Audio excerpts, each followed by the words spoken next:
Welcome to Upstream, a source of ideas and encouragement for courageous bishops, pastors, priests, seminarians, and the people who work with them in an increasingly hostile world, swimming upstream to bring Jesus to that world.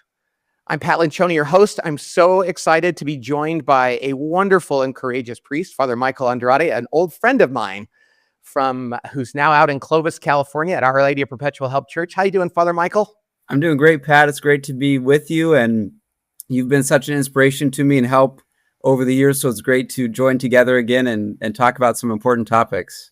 Yeah, this is such a blessing to be with you and to talk about something.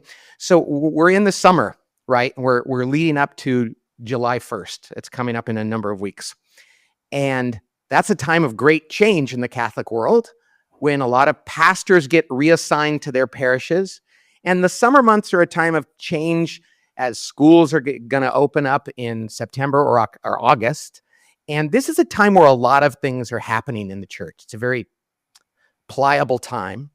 And so we're going to talk about one of the biggest mistakes that I've seen pastors make. I know bishops struggle with this too, priests who become pastors, and people just in general and going through any kind of change. And they're often told, when you get there in the new assignment, don't do anything for a long time.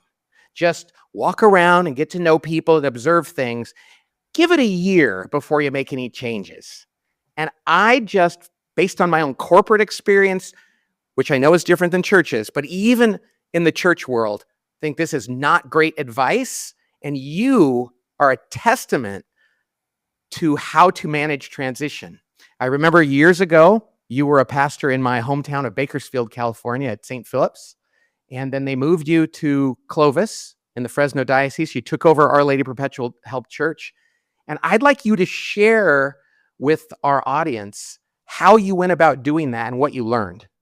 Well, I had gone through seminary formation, hearing the conventional wisdom of wait, don't change anything, don't do anything drastic. And of course, you don't want to walk in like a bull in a china shop. Right. But I immediately found that information so impossible to put into practice, because by the basic fact that I'm a different person than the person I'm replacing, everything I do is different. Everything I do is a change for people, especially if you replace someone who's been 6 years, 12 years, 20 years in a place. That's what I discovered, that my predecessor had been at my parish for almost 20 years. And so there was really nothing that I did that wasn't a marked difference from him, just from the way I walked into the sacristy in the morning. And so I had to realize that I think that advice comes from a good place of wanting to get to know people, wanting them to know they're loved and those things, which is indispensable. At the same time, when you walk in on the first day and they say, do you want to use this or that thing? Anything you say is going to be a different way of doing things. And so I discovered the best way of moving forward was to try to listen to how things were done before, ask questions, but also make clear the way that I thought it was best to do things, and try to begin taking the lay of the land and deciding, this thing I think needs to change now, and this thing needs to change later. And the hard thing is, and I think this is totally true in churches more than other organizations, which is ironic because people can get their feelings hurt worse in churches because we're trying so hard to be nice. And somebody said, clarity is kindness. And of course, you're not going to come in and go, well, that last pastor, we're not going to do things, and you're not going to badmouth him. I mean, we have a new Pope, Pope Leo. So he's not coming in to say, the last Pope, I don't like the way he did things, but he's already doing new things because he's a new Pope. And that's actually just fine.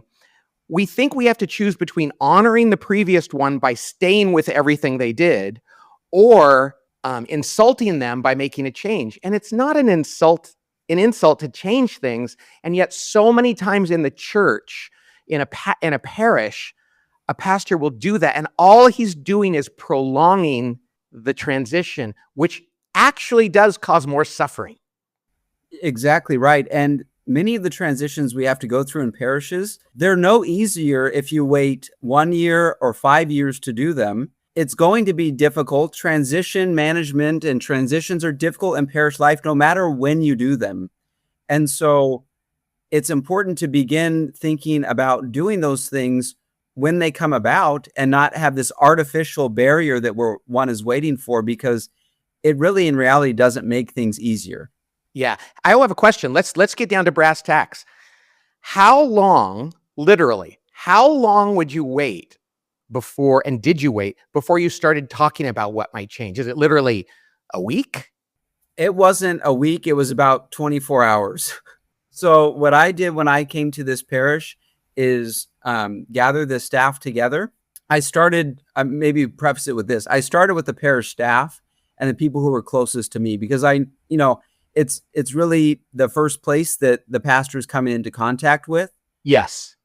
And it's the team you need to get around you and get on board, because, you don't know the parishioners yet, but you have these 5-10 people that are working with you every day.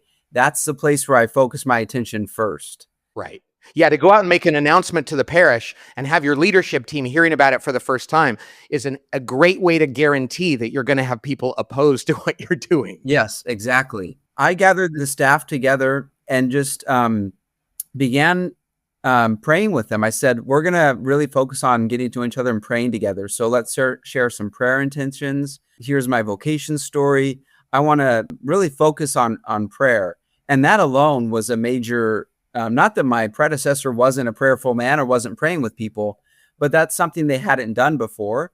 And so it was a very big change for them right away. And I did that within, that was, I think, my first full day at the parish.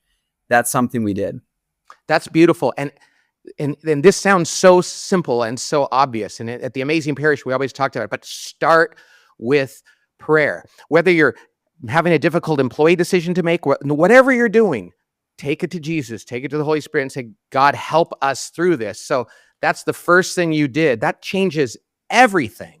It takes time to form that leadership team. And so my first task was to form a group of people around me that I knew could help me in discerning what are the changes I need to make, what is the culture of this parish like, and what do I need to know? And so it might have seemed to parishioners that stuff really wasn't changing because, mass times didn't change right away, music selection, parking lot flow, whatever, big things that people might expect to change. But within the staff culture, I was trying to form a leadership team. So what I started doing is just meeting with each of the staff members and asking them, tell me how you fell in love with Jesus. Tell me about your journey of faith. Tell me about your history here. What's working, what's not working. And that right away, those are conversations that most people aren't used to having in a parish environment. And it begins to show right away, not only who should be on helping you as leaders in the parish, but also you get to get a strong pulse pretty quickly of what the parish culture is, so that you can begin to decide what changes are most important. Lay people listening to this, when people say, yeah, we don't do that a lot in the parish. And that's one of the things as a layperson in doing a lot of work with parishes in the church, people are surprised that there just isn't that much intentional collective prayer in the offices of parishes, or maybe dioceses even, or apostolates. And so the fact that you were doing that, you were setting a tone right from the beginning, and something that Jesus was actively a part of. So that's the beginning of change, right? That's the beginning of change. And I love what you said too. You weren't doing symbolic external things like, I'm changing the mass schedule, I'm changing the music right away. Those are the external things that people think that's what I should do to send a message, right? And you're like, no, I'm going to focus on the inside fundamental things that will then lead to that. So how did that play out? There were some growing pains, to be honest. Not everyone felt totally comfortable with praying together, and certain people had to grow into it, and certain people had to decide this really isn't really for me. I think that I was more comfortable with how things were before. So it wasn't the easiest process, because it was a major shift in how the office operated. And it took time to figure out who really wanted to be part of it and who discerned on their own, they might be more happy in another setting. Did some people opt out? Yeah, some people opted out for sure. Now, everyone listening to this has been through something like that. And it's so painful in the church, much harder than a company. How did you, as a priest, personally handle the fact that some people opted out and that you couldn't control the narrative necessarily in those cases? That was the biggest thing for me, that I couldn't control the narrative, because when certain parishioners are used to seeing so-and-so in the office, or so-and-so run this ministry for however long, and then they decide to opt out, even if it was a very mutual decision, or it was their decision totally that I had nothing to do with, the narrative in the parish begins to begin, oh, Father so-and-so came in and right away so-and-so left, or this happened. And so I think it comes down to really leaning into that concept that you talk about, Pat, of responsibility-based leadership, not rewards-based leadership. You have to know, I'm going to lead right away, and right away there's going to be misunderstanding, and I can't control always the narrative of what people perceive, but I'm going to keep leading, because if I just want everyone to think, oh, the new pastor is the nicest guy ever and everything's just hunky-dory, well, that's not a reality that can ever exist if real leadership is taking place. Yeah. And I mean, this sounds very obvious, but you have to suffer through that. Yeah, it was very difficult. Yeah. It was, I remember, if I could be totally blunt, one night I had gone to get some food, and I was sitting in the parking lot, and one of the staff members of my former parish texted me, "How are you doing?" And this is a person who had been on my leadership team in my former parish, who was very involved in my life there.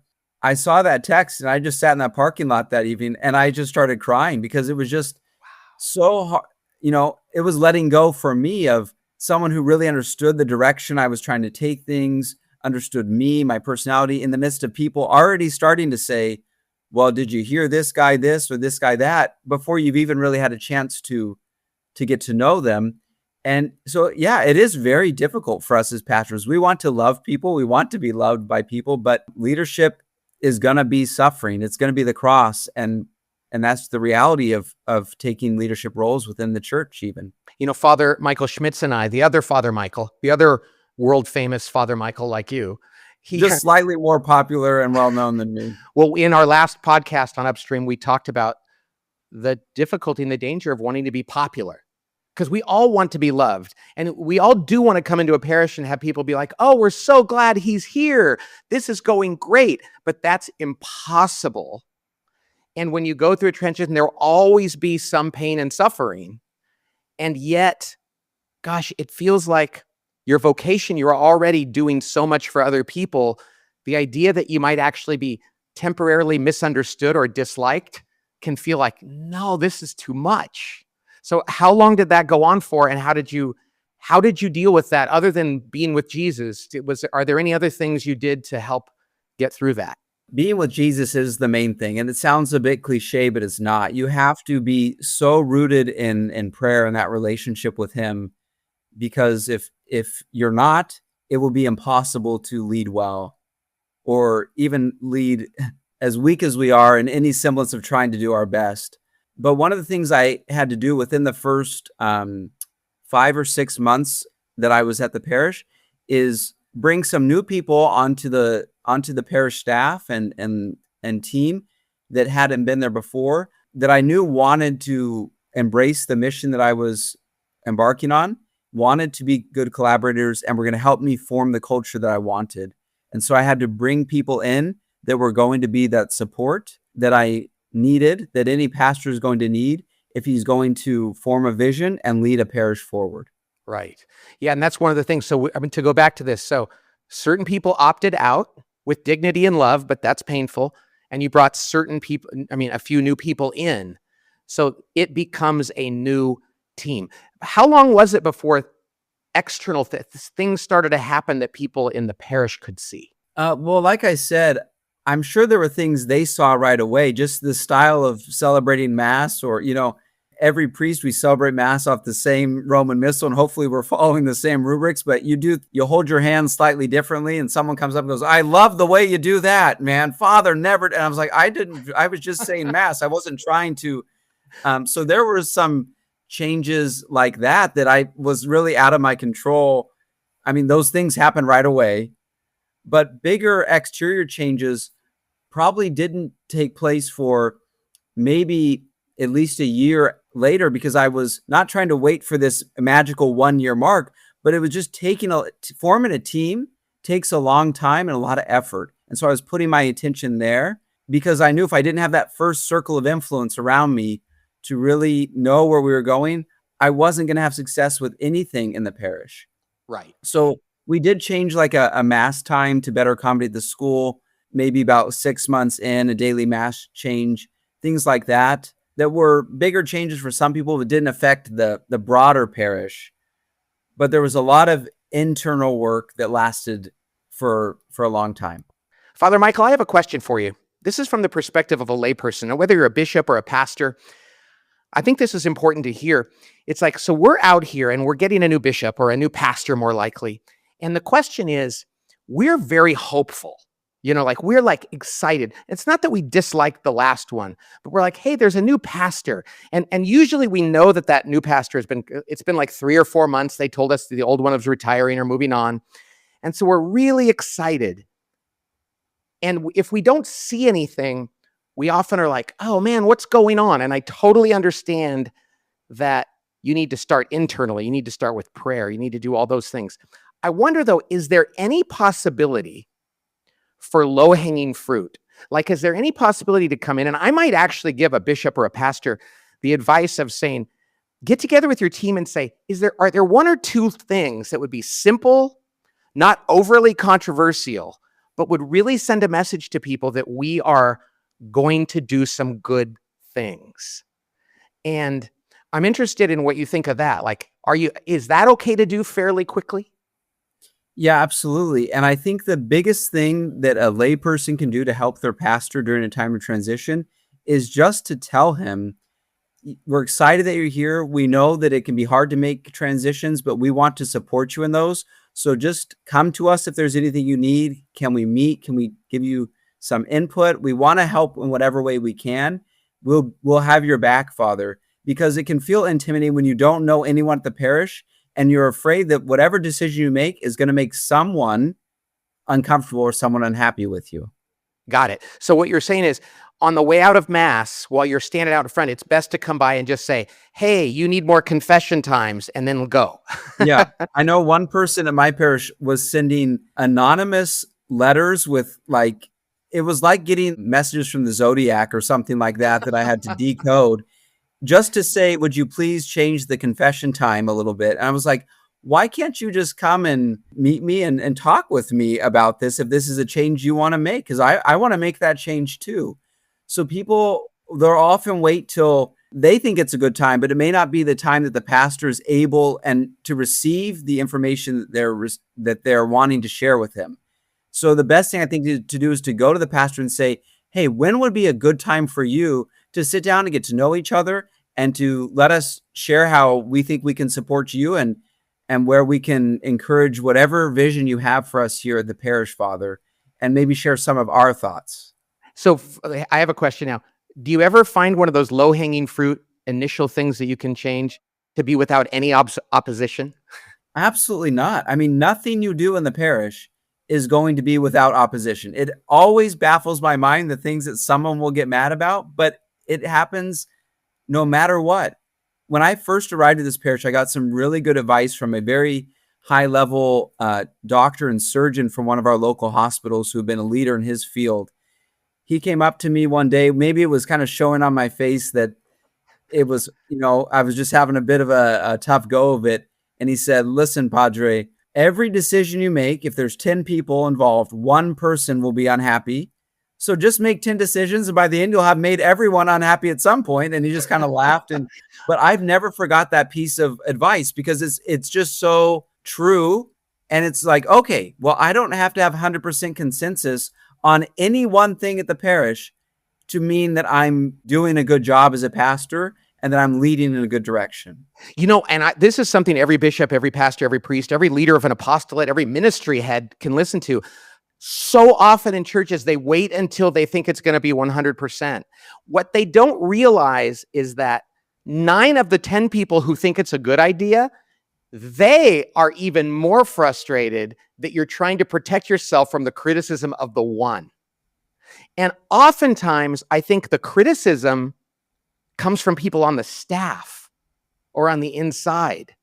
In other words, everybody in the parish is like, this would be great. And somebody who leads a ministry is like, but that would mean I'd have to adjust my schedule a little. And we go, okay, I want to please the ministry head rather than do what's really being called for.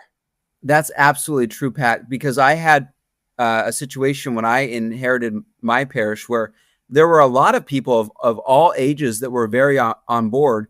But I know this is true for so many pastors. You hear a lot from people who start every sentence with, I've been here for this long. I've been here 40 years. I've done this. My parents built this or that, which is just really a veiled way of saying, I'm in charge here and I'm not going to follow you as a leader. And you don't have any space to do things. And it can feel intimidating to us as pastors. At the same time, I had people that were coming to me who lived in the parish boundaries, but had been going to other parishes for whatever reason before I arrived, and came and said, hey, we think that you're going to lead this parish in a direction that our family is really thirsting for, which is, preaching the truth, the sacraments, adoration, all these things. Not that wasn't happening here before, but they were really excited about a new person coming in. And if I hadn't done anything for fear of making the I've been here 40 years person upset, then I was going to just tell all those families who were here just ready to go wherever we went. I was going to tell them, you don't really belong here, so keep on looking in other places. I have to tell you, Pat, that those people are now leading ministries. The Holy Spirit is moving and they've founded new ministries that are growing. It's so amazing to see what God is doing. And if I had just said, well, wait it out for 3 years and then maybe I'll make a change that you want, they would have gone somewhere else because they want a leader. Yeah. And you have to risk some disapproval in order to draw people. I mean, you go back to Jesus. Jesus didn't say, oh, when he said, eat my body and drink my blood, they're like, this is hard. He didn't go, well, let me rephrase it. Like, well, this is what we're doing. And we have to know that good things will happen if we're willing to take that risk. Absolutely. And so no matter what moment you as a pastor make a change and are doing transitions, it's going to be difficult, whether it's in the first 6 months or years in. There's going to be people that are upset and unhappy with what's going on. I have to say, I'm 3.5 years into my my time as pastor of this parish, and even today I received I would call it a love letter, but it didn't feel very loving from a parishioner from a ministry that we recently had to make some changes to that were the right thing to do, but this individual's having a very difficult time understanding or accepting or really dialoguing about the change of direction that we're needing to make. And it's hard to open that letter and have something in there saying you're a coward, you this and that. I mean, very hostile things. And I know that I made the decision with the help of a team. I know we prayed about it, and I know it was the right thing to do. And I still felt, that's not a nice thing to have someone say. At the same time, we have to be willing to make those decisions and know this is for the greater good of my parish. And honestly, if I had waited maybe another 3 years and say, well, maybe if I wait a little bit longer, it wouldn't make any difference in this situation. It would have hindered my parish, and it would have been self-serving to me just because I want this person to like me. And they're not going to like any decision I make because they have in their mind whatever narrative they have about me. I think this is the summary of so much of this is that when we delay because we want to avoid the discomfort or the potential for criticism, we actually prolong the suffering for ourselves, for the people that want good change to come about, and even for the people that are resisting, because they're not happy and the others aren't. And so we have to pray about it and enter into that danger and know that good things will happen. And it is so hard. And it goes back to what you said at the beginning, though, putting that team around you, whether you're a bishop and you need people in the chancery around you, or a pastor and you need your leadership team. If you feel like you're doing it all alone, it gets that much harder. Now, there are days when you have to be willing to suffer on your own. But too often, bishops, pastors, priests think, I'm not allowed to share this burden with anybody. And I think about Moses having them lift up his arms, you deserve to have other people help you. And so if you can build that team around you, it's a lot easier to do hard things that are good and deal with the inevitable criticism that's going to come from that. If I can share another story on that, Pat, just not long ago, there was a decision that we were making that a lot of people were 100% on board with, a lot of enthusiasm, but there's a loud minority that is not happy with the change. And one of these people wrote me an email, and I didn't really know how to respond to the email. I didn't know if I should reach out to that person and what to do. And at that moment, I had my parochial vicar who's on my leadership team, who's been part of these decisions. I said, please help me to process this. And to have that person next to you to hear where you're coming from, you can be vulnerable to in a way you can't be with everyone. Right. To give me sound and trusted advice because he's in the thick of it with me, made a world of a difference for me to be able to move forward with that transition and with that change in a positive way than if I was all alone going, maybe I did the wrong thing. Maybe this isn't right. Maybe I should give up. Maybe I should stop. Yeah. It's okay to have somebody say, hey, we've got your back, Father. And that's why I would encourage a bishop. What advice can I give to a bishop? But I would encourage anyone in leadership or a pastor taking over a parish, really, as part of that transition, work to form that team around you, because if you're going to make changes, which you are, and you don't have those people with you, your life is going to be so much more difficult. We're not meant to bear the cross alone, and people do want to help you.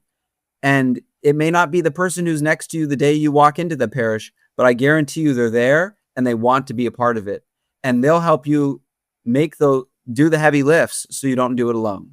And the good people, the best people, will stay and help. So to summarize this, there's been so many good things here. It's like when you're going through a change, start with prayer. Start with prayer. Build a team around you. It's like those internal things are so important. If you can identify low-hanging fruit, really positive things, even though there's going to always be some criticism, go ahead and do that. Delay for the sake of delay often prolongs the suffering, but prudence and patience and prayer, the 3 Ps, are always good. But the point here is this: change is good, transition is necessary. Go forward knowing that there will be some suffering, and trust in God that he will bring about the good stuff. And Father, I appreciate you being vulnerable and talking about the things you've been through. This has been a class that every CEO I've ever worked with should hear. But the work you do as a pastor and the work that bishops do is far more important than any CEO I've worked with. And so I hope this can serve them as they prepare for a time of great transition and change in the church. So it's been so great spending time with you, Father Michael. It's been great to be with you, Pat, and I hope that and pray for any pastors who are taking over a parish this summer, that they just know that the Lord is with them, that they lean into the gifts given to them by their ordination, by their office as pastor, and their own personal gifts, and know that they are made to lead and to not be afraid, even if they're going to make some mistakes along the way, to lead as Jesus wants them to lead, and they'll be happier for it, and their people will flourish because of it. Amen. Amen. Father Michael, thank you so much. Thank you, Pat. God bless you, and God bless everybody else. We'll talk to you next time on Upstream.